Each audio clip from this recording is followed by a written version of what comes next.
Denominado Dona Isaura Pereira de Souza, porque era uma ex-proprietária do parque.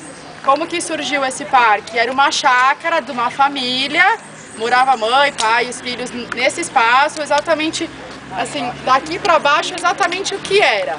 Só essa área comum aqui que teve algumas mudanças, porque a casa deles pegava essa casa e até essa casa. Esse espaço todo era a casa deles, era enorme. Aqui tinha uma piscina, coisa e tal, então eles deram uma modificada. Mas a mata onde a gente vai fazer a trilha é a mesma do que sempre foi. Ela é nativa, ela não foi alterada desde que eles faleceram.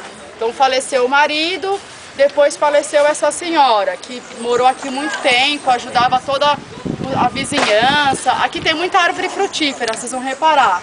Então eles doavam fruta para a comunidade, acabavam empregando aqui os próprios vizinhos, porque tinha que cuidar de todo esse espaço.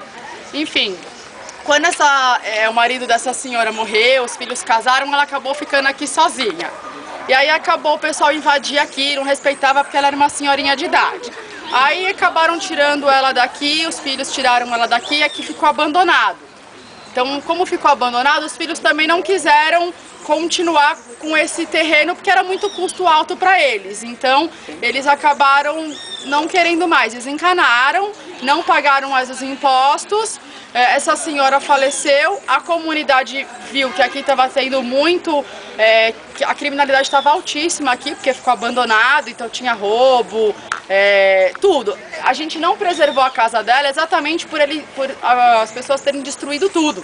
Eles invadiam aqui, destruíam a casa dela, roubaram tudo, roubaram as portas, roubaram as janelas, os tijolos, roubaram tudo, não deixaram nada. Então não deu para reaproveitar a casa dela, tiveram que demolir o que sobrou e construir tudo de novo. Mas a vizinhança mesmo fez uma manifestação e conseguiram por volta de 2.500 assinaturas para que aqui fosse um parque. E como esse terreno estava muito barato, porque eles não pagavam impostos, a prefeitura comprou esse terreno dos filhos e transformou num parque. Mas foi através de uma manifestação da própria comunidade que fizeram abaixo-assinado para construir o parque. Como também depois teve um abaixo-assinado, coletaram mais de 2.000 assinaturas para colocar o nome dessa senhora aqui no parque. Então hoje o parque está com o nome dela, Dona Isaura Pereira de Souza Frisolim, porque era o nome dessa senhorinha que morava aqui. Na verdade, tá bom? Eles colocam nas hortas hoje em dia, nos frutos, nos legumes, nas hortaliças que vocês consomem em casa. E aí essas químicas elas fazem o quê? Controlam pragas em modo geral. Mas na verdade é para combater essas pragas e evitar doenças nessas plantas que vocês vão estar consumindo posteriormente. Agora, a importância de vocês fazerem esse tipo de horta aqui, ó, que nós vamos estar vendo aqui, um pouquinho mais para frente, e independente do local,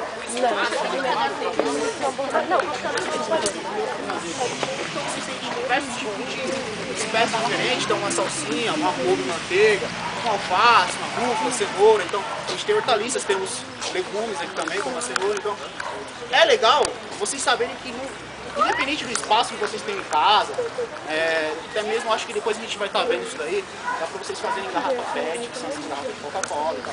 Então dá para vocês estarem fazendo e consumindo em casa, né? Então vocês vão estar evitando de consumir produtos orgânicos que não vão estar livres de agrotóxicos, que essa é a ideia, vocês se livrarem dessa química que eles colocam hoje na indústria para controlar todas essas pragas e que posteriormente, lá no futuro, quando vocês estiverem velhinhos, vocês podem até adquirir um câncer. Então, é legal que vocês tenham essa noção e possam consumir, então, produtos que vocês também vão estar trabalhando em casa, aprendendo a cultivar, como eu vou plantar, como eu vou germinar, isso é importante, né?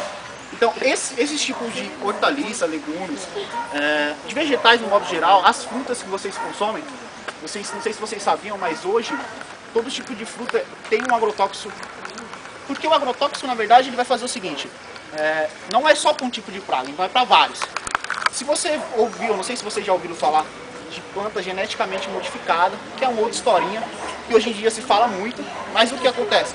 Se eles modificam a planta, então vocês vão estar consumindo aquela planta para combater determinada praga.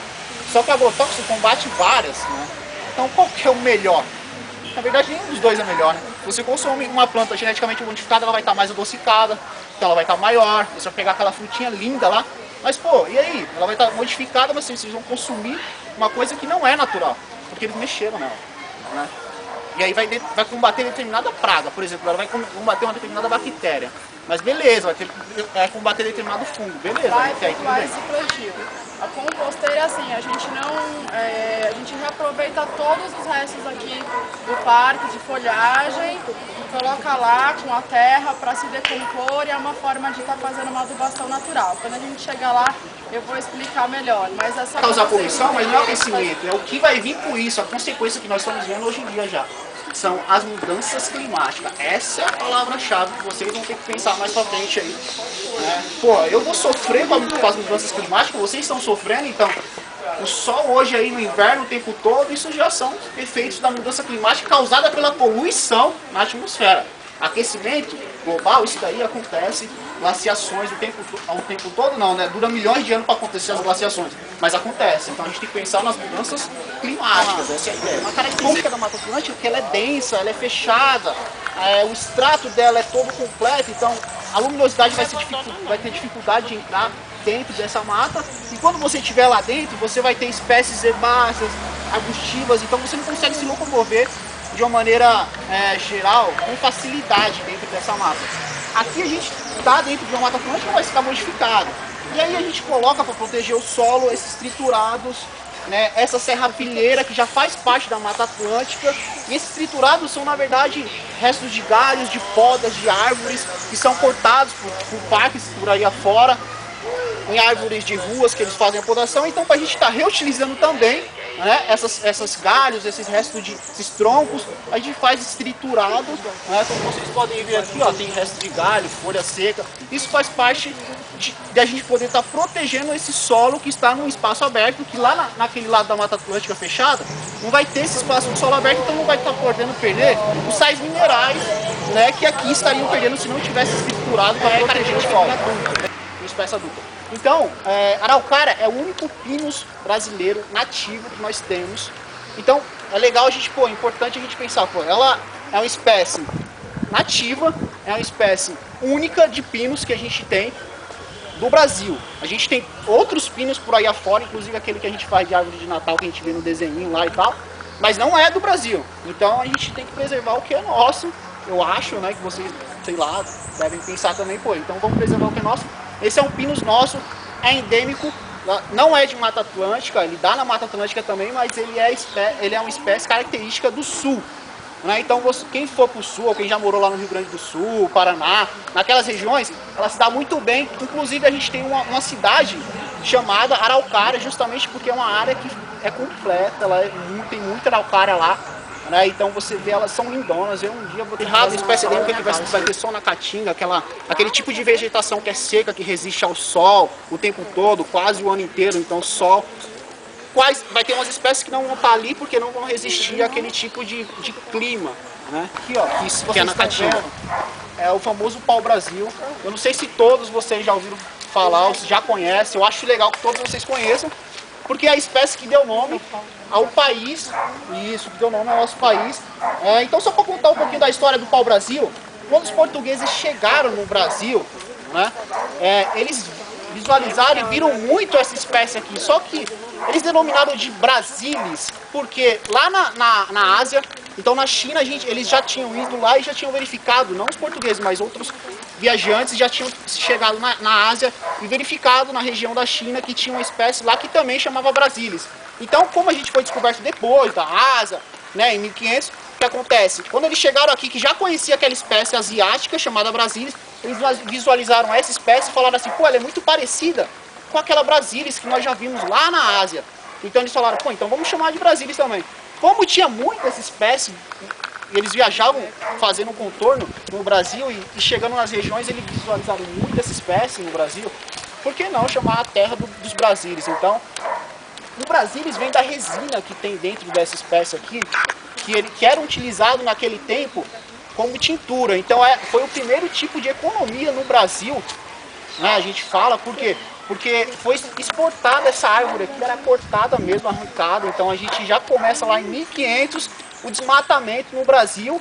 E aí por que não a economia? Porque a gente estava exportando já essa matéria-prima né, para outros países para estar utilizando essa resina chamava brasilina. Então, que é o que tem dentro do pau-brasil. Para vocês terem uma ideia, isso se cria e nada se perde, né? Sim, tudo se transforma. Pensando nesse modo de que se tudo se transforma, a compostagem orgânica é isso. Você vai estar transformando os alimentos em adubo orgânico para vocês utilizarem depois na vegetação ou no plantio de vocês lá, de uma maneira geral, e que é fundamental, é essencial, vocês estão reutilizando, né, um material que seria jogado no lixo, que é rico em sais minerais, em proteínas que fazem bem para vocês mais tarde, porque vocês vão estar adubando a plantação de vocês com um composto que é, vamos dizer assim, excelente. É melhor do que aquele que a indústria joga na plantação lá fora, né? Então, assim, por que a gente fazer esse composto? É para a gente utilizar na nossa alimentação, para a gente ter uma qualidade de vida boa, então a gente vai ter uma melhor saúde, concorda? Então isso é a compostagem orgânica. A gente